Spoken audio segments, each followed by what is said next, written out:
Daddy, why are you dressed up like a dolphin? Mitchell laughed as he picked up his daughter. I'm not a dolphin, you goof, he said. I'm a shark. The little girl in his hands giggled and bared her teeth at him, growling and playfully flailing her arms around. Rawr, rawr, I'm a shark princess, Daddy, she yelled gleefully. Can I be a shark princess? He chuckled. But you're such a pretty princess already.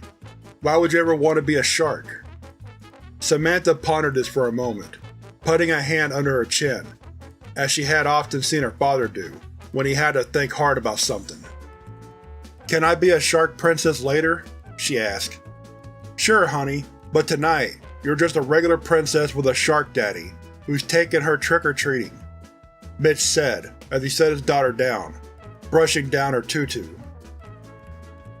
She cheered at this and snatched her mini cauldron from off of the couch.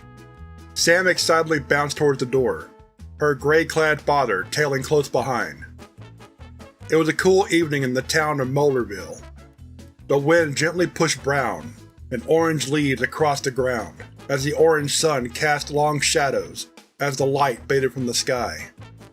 It was Halloween night, and it was the first year that Samantha Nichols was old enough to go trick-or-treating.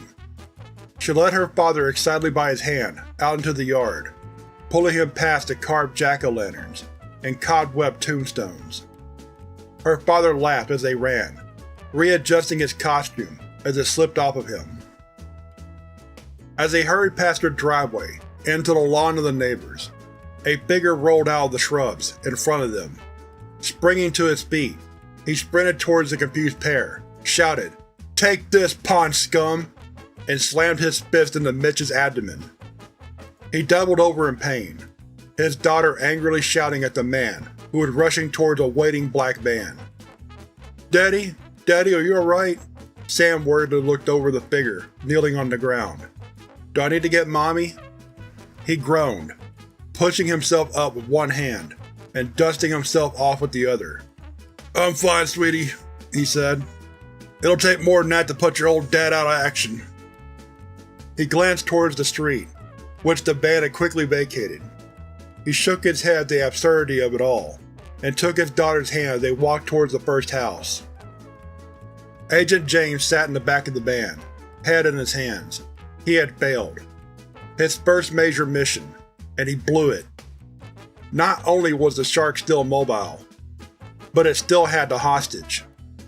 He was in for a demotion for sure, probably all the way down to bait duty. The shark was free to roam and cause havoc, and it was all his fault.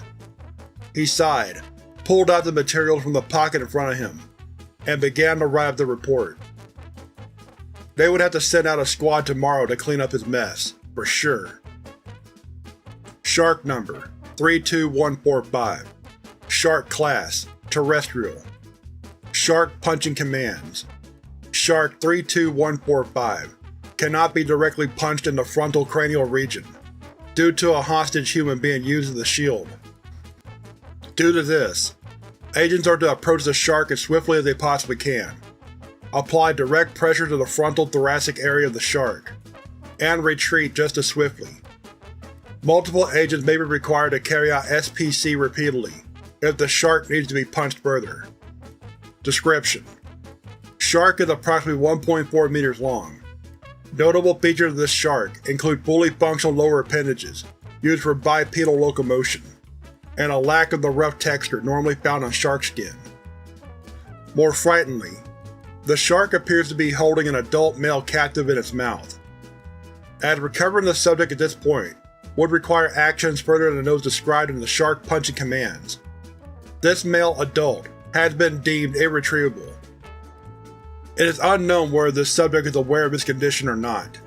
This shark is extremely dangerous due to its terrestrial locomotion, as well as its obvious parasitism and possible telepathic or anesthetic abilities. Under no circumstances should this shark be kicked, as it may kick back. Agents must move faster than with aquatic sharks, as this shark is fully mobile on land and can move as rapidly as some of our agents on land. Addendum: Alright agents, I'm sure you've all heard of these. I've heard the whispers around the halls and cafeteria, and, well, it's happened. We have a type brown on our hands. A full-fledged Huma shark that needs to be taken care of immediately. Here's what you do. You run up and punch it before it has time to react, because the moment it has time to react is when it all goes to hell. Godspeed, and good luck. Boxer,